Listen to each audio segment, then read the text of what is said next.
आपसे पूछूंगी कि ये भावना आप में कहां से आई, ये म्यूजियम को पूरा रिस्टोर करने की, और ये जो इतिहास है हमारे बच्चों तक पहुंचाने की.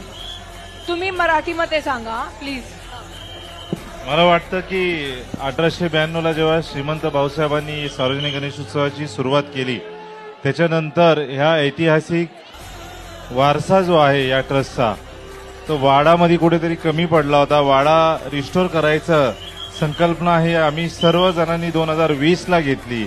कोविडच्या या 2 वर्षाच्या काळात हा वाडा रिस्टोर केला आणि 22 पासून हा वाडा रिस्टोर झाल्यानंतर त्याचं उद्घाटन झाला.